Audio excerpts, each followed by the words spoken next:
É um prazer me dirigir à comunidade de pós-graduação da Universidade de São Paulo, mesmo nesse momento da pandemia da Covid-19, para nós podermos conversar um pouco sobre o papel da pós-graduação nesse momento da pandemia.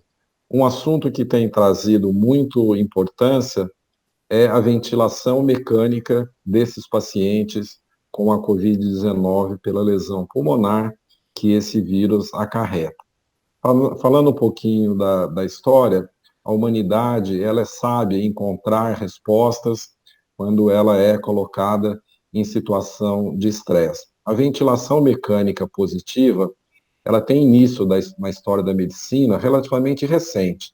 Somente em 1950, em Copenhague, durante uma epidemia de poliomielite, é que um anestesista ele considerou a hipótese de fazer uma traqueostomia no paciente e fazer um sistema de ventilação que jogasse esse ar dentro do pulmão. Anteriormente, o que era feito era você colocar o paciente dentro de uma máquina de ferro, diminuir a pressão e com isso haveria uma expansão da caixa torácica. Então, em momentos de dificuldade, a medicina e a humanidade encontram caminhos. Indo nessa direção, eu gostaria de apresentar o professor Raul Gonzalez Lima. O professor Raul Gonzalez Lima, ele é professor do Departamento de Mecânica da Escola Politécnica da Universidade de São Paulo, tem um papel durante muitos anos estudando a fisiologia pulmonar, como melhorar essa ventilação mecânica, e recentemente ele está envolvido em um projeto de um ventilador que possa diminuir os efeitos da Covid-19. Então, professor Raul, é um prazer conversar com o senhor. O Raul é um amigo de longa data da pós-graduação. Então, eu gostaria que você contasse um pouquinho da história de como você chegou a esse respirador, quais são os trabalhos que você fez anteriormente, para que nós pudéssemos chegar nesse desenvolvimento desse aparelho. Muito obrigado pela oportunidade de falar um pouco sobre a pós-graduação e sobre esses trabalhos que agora estão sendo desenvolvidos. Eu vou começar relatando o trabalho de um outro pesquisador, o professor Marcelo Amato, Marcelo Brito Passos Amato, da Faculdade de Medicina. Quando ele era ainda residente, ele ficou cuidando de uma sala de UTI durante uma epidemia de leptospirose. E ele notou que quando ele elevava um pouco a pressão positiva no final da expiração, a oxigenação desses pacientes melhorava um pouco. Então, isso foi no final da década de 80, e ele fez a hipótese de que quando ele levantava um pouco essa pressão positiva no final da expiração, que é conhecida como PIP, alguns alvéolos eram recrutados.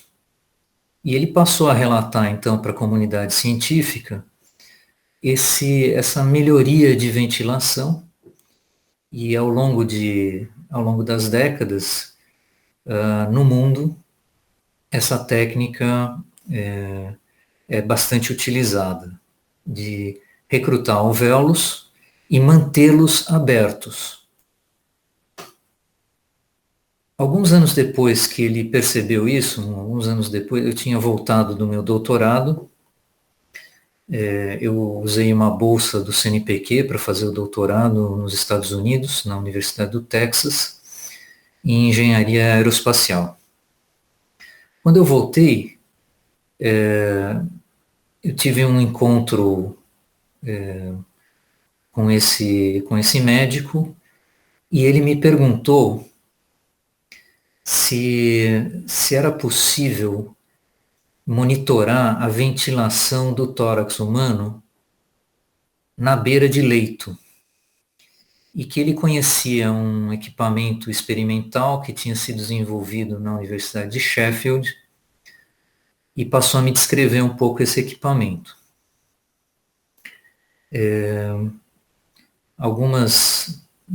Uma semana ou dois depois, ele me mostrou o equipamento de Sheffield e nós começamos a desenvolver essa tecnologia no Brasil. O equipamento era muito experimental, tinha uma resolução ainda não suficiente para o uso clínico, esse da Universidade de Sheffield. Nós passamos a desenvolver a tecnologia no Brasil.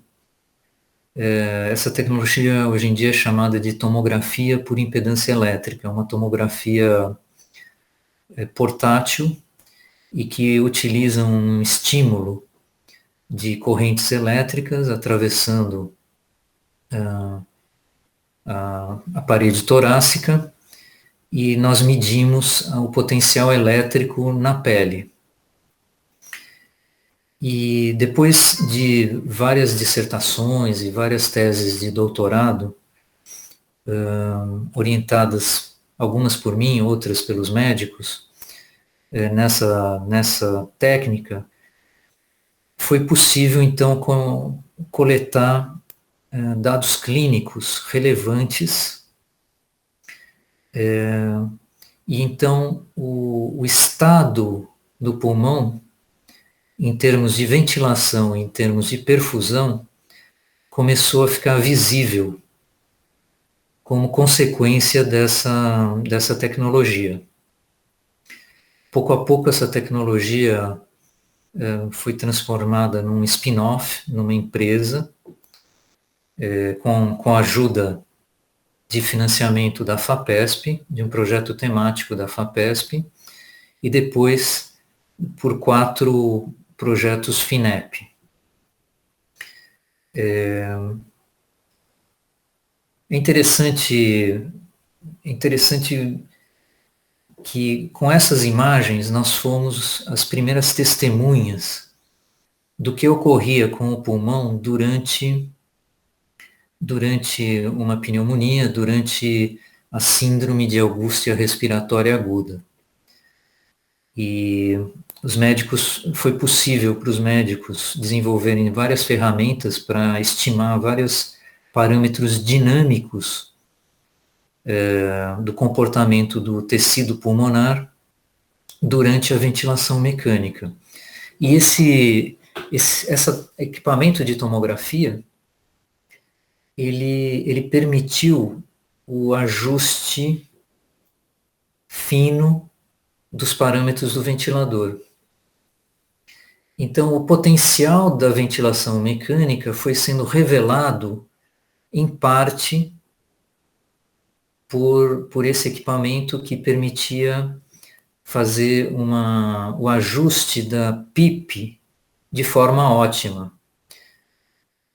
Os médicos desenvolveram um protocolo que eles chamam em inglês de PIP titration, que são testados rapidamente vários valores de PIP e é feito um mapa mostrando que em alguns valores de PIP algumas regiões do pulmão ficam sobredistendidas e outras regiões do pulmão permanecem colapsadas.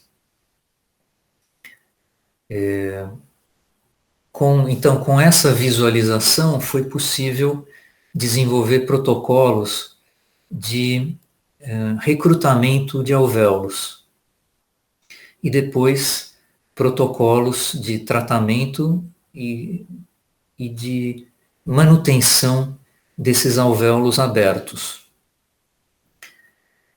Então, as pessoas que tiveram acesso a esse equipamento, como eu disse, foram as primeiras testemunhas desses fenômenos, e com isso todo esse grupo foi crescendo na percepção de como tratar o tecido pulmonar gravemente afetado por uma pneumonia, por uma inflamação. Eu acredito que hoje em dia os hospitais que estão usando esse tipo de equipamento devem ter uma taxa de mortalidade menor durante essa pandemia do Covid-19. Vai ser interessante nos próximos meses levantar essa estatística. Bom, mas com essa experiência, com esse conhecimento do comportamento do tecido do pulmão e com essa conexão com a equipe de medicina, esse processo todo demorou 18 anos, toda essa pesquisa da tomografia de impedância elétrica, e continua sendo, hoje em dia, o carro-chefe da minha investigação científica. E no tempo foi mudando o tipo de problemas que a gente queria resolver com essa tomografia, e hoje em dia nós estamos no estágio de estimar volumes de órgãos dinamicamente. Então, o tamanho do coração, o tamanho do pulmão, a quantidade de ar dentro do pulmão, são as perguntas que nós estamos fazendo agora, hoje em dia, na pesquisa de ponta. E nós estamos lidando com imagens absolutas, onde pode ser vistos os tecidos, onde provavelmente é osso, onde provavelmente é gordura, onde provavelmente é músculo. Essas coisas todas são possíveis hoje em dia na pesquisa. Bom,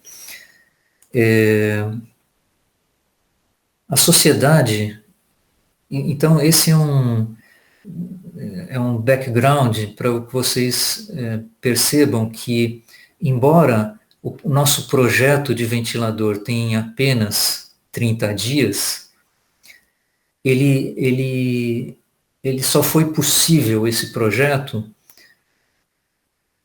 pela existência de especialistas na área de pneumologia, na área de fisioterapia e na área de engenharia, uma experiência que foi acumulada ao longo de 18 anos, de muitas teses de mestrado e muitas teses de doutorado, em vários campos do conhecimento. Professor Raul, sim. E como o senhor fez a transição desse conhecimento anterior para o desenvolvimento desse respirador e como funciona esse respirador? Então, a sociedade começou a mostrar inquietação com a possível falta de ventiladores. Então, eu me lembro de um dia que eu recebi 4 ligações de pessoas de estados diferentes no Brasil, perguntando se não era para fazer um ventilador, né? Até que uma dessas pessoas me convenceu que, embora o processo regulatório fosse muito longo, valia a pena a gente tentar fazer o ventilador, porque a crise humanitária podia ser muito grande, muito dramática, podia ser uma tragédia muito grande se faltassem esses ventiladores no Brasil. Então eu fui convencido de que a possível tragédia podia ser muito grande e que valia, mesmo com as dificuldades regulatórias desse desenvolvimento, que nós deveríamos fazê-lo, né?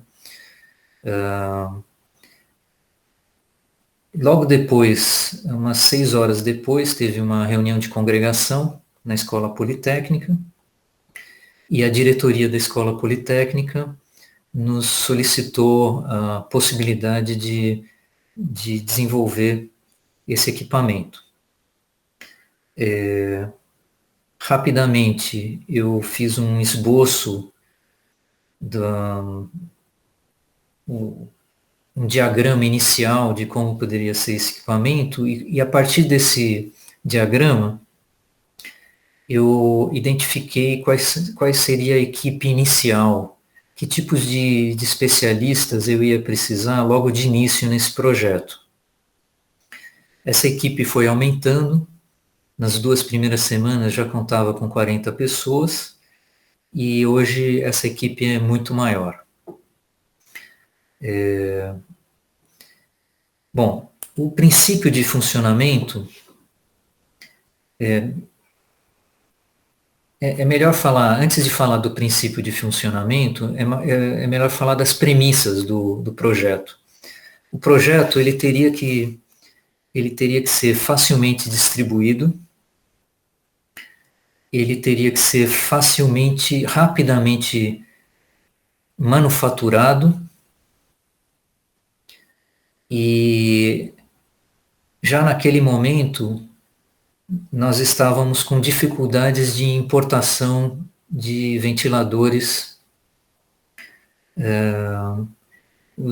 As tentativas de importação de ventiladores já eram claras e a velocidade de aumento de produção de ventiladores nas empresas nacionais era muito baixa. Então, nós tínhamos que pensar numa solução feita de componentes de prateleira e, se possível, de produção brasileira. Porque as cadeias de suprimentos tinham um risco de serem quebradas, como de fato aconteceu algumas semanas depois.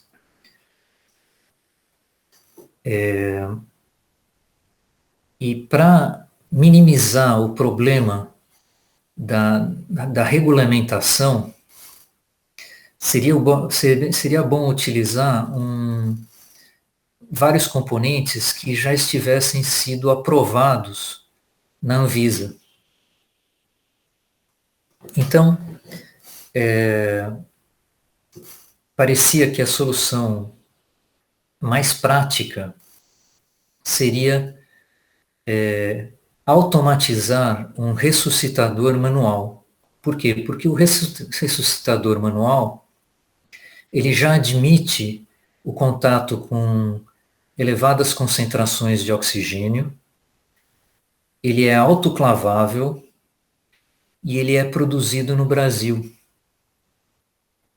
Então, e ele já passa por protocolos de biossegurança e de boas práticas de fabricação classe 3 da classe, não sei que classe da Anvisa, mas ele já passa por uma produção especializada. Então, isso resolveria uma parte dos componentes. A ideia de utilizar, então, o ressuscitador pareceu muito adequada. Então, nós partimos esse ressuscitador tem umas 15 peças, todas produzidas no Brasil. Então, foi a base do desenho inicial.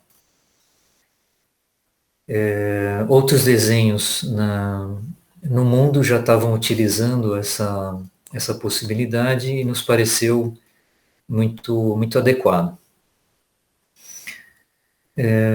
Depois, a ideia seguinte foi de automatizar o Ambu a ponto de que ele se tornasse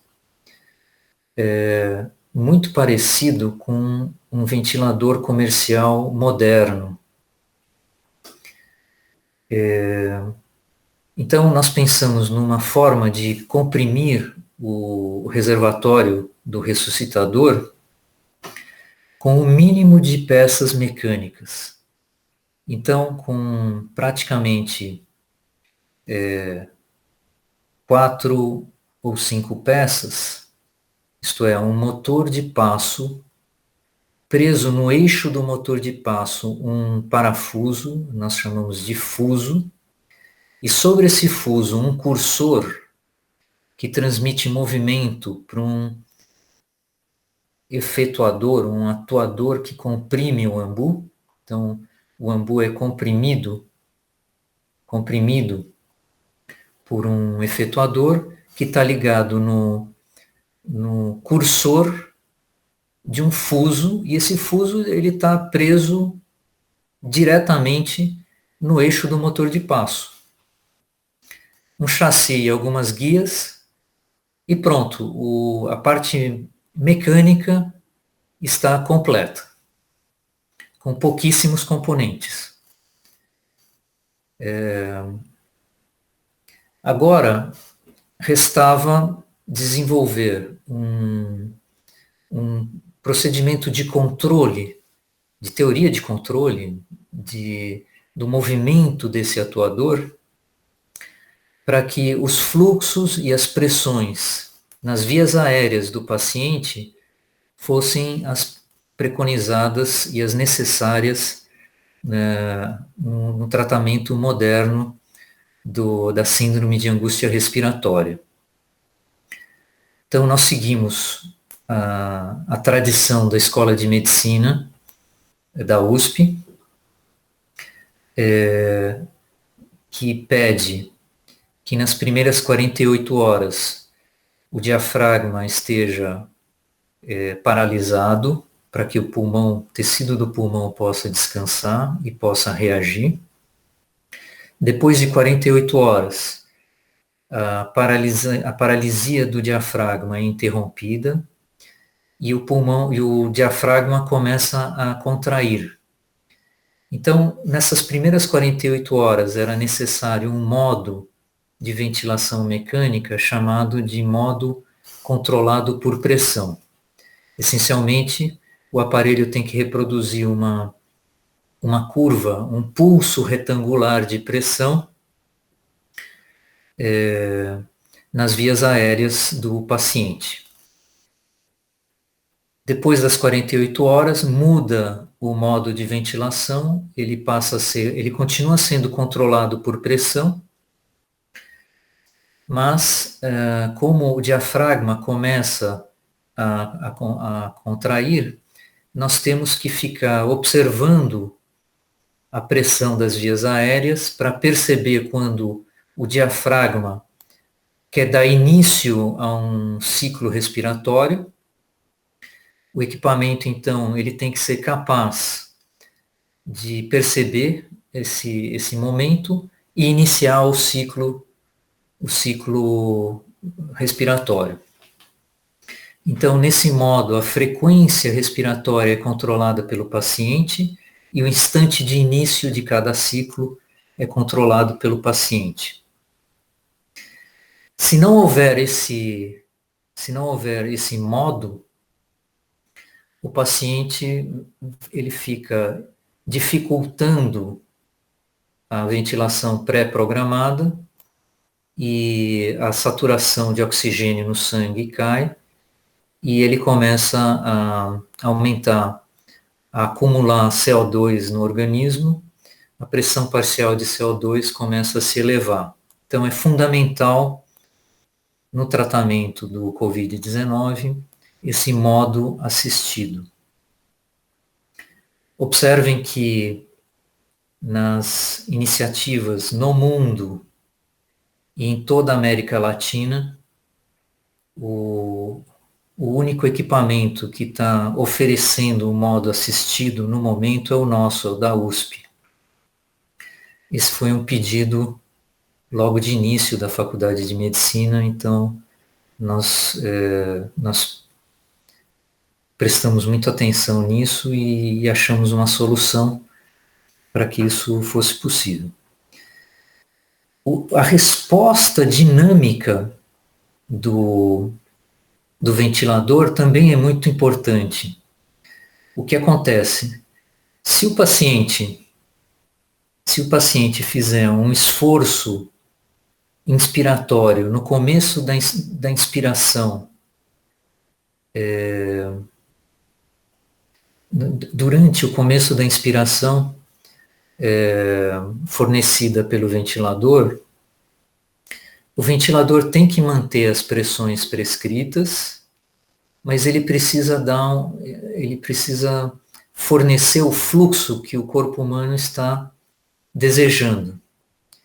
Esse fluxo de ar combinado com oxigênio, ele chega a ser de 120 litros por minuto, é um fluxo muito elevado. E o sistema de controle precisa reagir instantaneamente a todo esse processo e dar esse fluxo. Então, o sistema de controle ele tem que ser forte o suficiente para dar o fluxo que o organismo está pedindo. Se ele não fizer isso, a pressão vai se tornar negativa em algumas regiões do pulmão e os alvéolos que nós estávamos recrutando vão se fechar, e então a gente perdeu área de troca de gases e piora a condição do paciente. Então, a resposta dinâmica do ventilador é muito importante.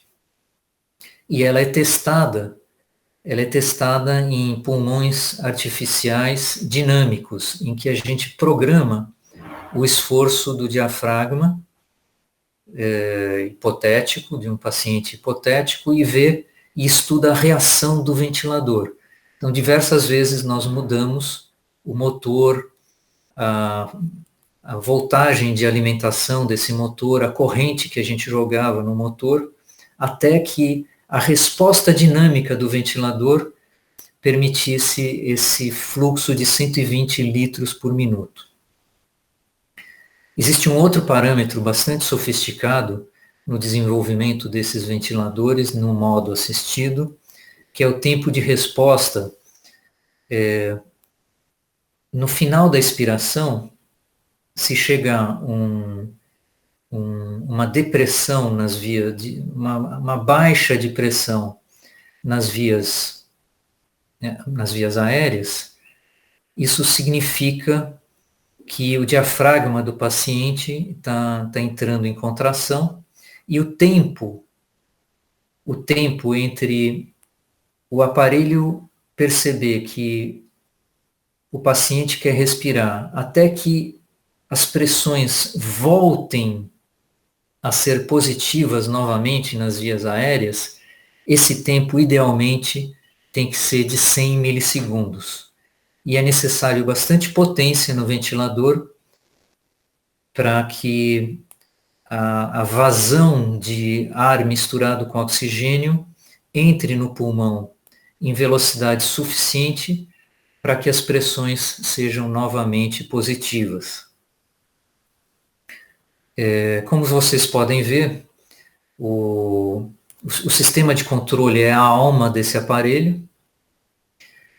Ele tem um sensoriamento esse sistema de controle faz parte de uma teoria que a gente estuda na engenharia, que é chamada de teoria de controle.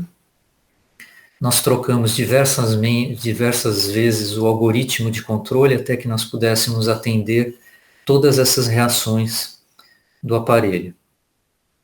O aparelho ele é realimentado, ele tem 2 sensores de pressão e sensores de corrente também. Porque ele precisa ter alarmes para uma série grande de falhas que podem acontecer na ventilação mecânica, como a desconexão das traqueias, das mangueiras, falta de energia elétrica, bateria acabando, corrente que não chega no motor de passo, falta oxigênio na rede de oxigênio do hospital, ou a pressão está muito baixa. Também foi preciso resolver como misturar o oxigênio com o ar. Então isso é feito através de uma válvula controlada por um solenoide. Então, normalmente, a pressão do oxigênio, a linha de oxigênio está bloqueada. Durante a expiração, quando o reservatório do AMBU está voltando para o seu volume original, a gente permite que o oxigênio entre nesse reservatório. Quando ele entra com pressão, ele fecha todas as outras válvulas automaticamente, entra só oxigênio por um período de tempo prescrito. Depois a gente fecha a linha de pressão, a fonte de oxigênio, e o reservatório continua sendo preenchido com ar ambiente.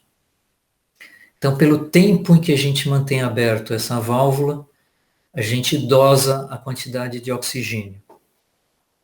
Depois, no ciclo seguinte, o reservatório é comprimido e essa mistura de oxigênio e ar é impulsionado pelas traqueias para dentro do pulmão do paciente. Então, esses são os princípios que existem por trás desse equipamento. Professor Raul, e quais são os próximos passos? A imprensa já comunicou, ou já divulgou, que testes clínicos foram realizados, com animais foram realizados. Então, quais são os próximos passos que a equipe está planejando? Os testes com animais, eles são muito interessantes. São feitos alguns desafios ao ventilador. Então, há uma súbita variação da complacência do pulmão. Depois, mantendo essa variação, o pulmão é tornado mais rígido, de 20% a 50%, através da deposição de sacos de areia sobre o tórax do animal. E as vias aéreas, as vias são obstruídas em 50%, e o ventilador precisa manter a qualidade da troca gasosa monitorada através da pressão parcial de oxigênio no sangue arterial e a pressão parcial de CO2 no sangue arterial. Nesses testes ocorreu tudo bem. Isso permitiu que nós passássemos para testes com pacientes, e nos testes com pacientes a gasometria arterial é medida em três momentos distintos, num teste que dura normalmente 3 horas. Então, 4 pacientes foram estudados num protocolo desenhado pela equipe de anestesiologia do LIM 08, da Faculdade de Medicina da Escola Pinheiros. E tudo correu bem nesses testes. Agora a Anvisa nos pediu que esses testes fossem feitos num número maior de pacientes, e nós estamos então organizando esse número maior de pacientes, de 30 a 50 pacientes. Isso deve demorar talvez 4 ou 5 dias. E há 2 semanas atrás, nós começamos efetivamente a comprar os 4 componentes que são importados no nosso ventilador. São componentes eletrônicos, sensores de pressão, motores de passo e alguns processadores. O equipamento tem 2 motherboards dentro do equipamento. Na falha de uma, a outra assume o comando. Uma das motherboards é dedicada exclusivamente à interface homem-máquina. Para toda a comunicação com o operador, existem gráficos de pressão, de vazão e de volume em tempo real, para que o intensivista saiba o que está acontecendo dinamicamente no pulmão do paciente. Isso requer um processador dedicado. Existe um outro processador que é dedicado ao controle, então, da posição e da velocidade, portanto, do fluxo e da pressão nas vias aéreas. Então, nos próximos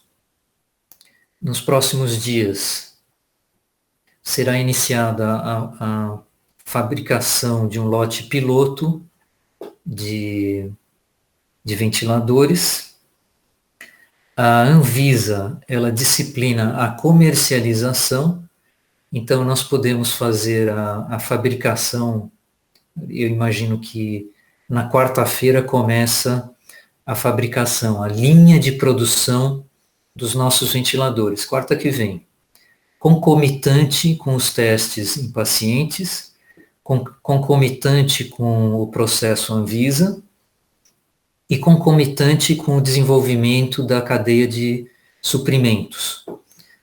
Então, nós temos que fazer acordos com muitas indústrias, fazer pedidos a muitas indústrias, para que comecem a produção dos componentes que são necessários para nós e que estiverem faltando em estoque.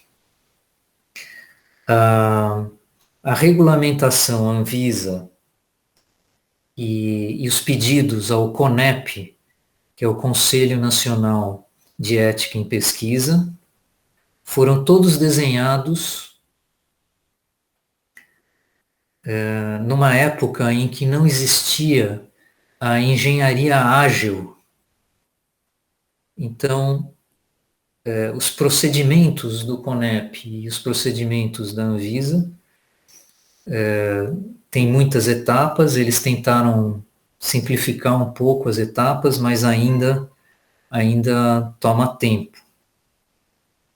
E nós estamos, então, em reuniões frequentes com a Anvisa para fazer esse processo de autorização, de comercialização o mais rápido possível.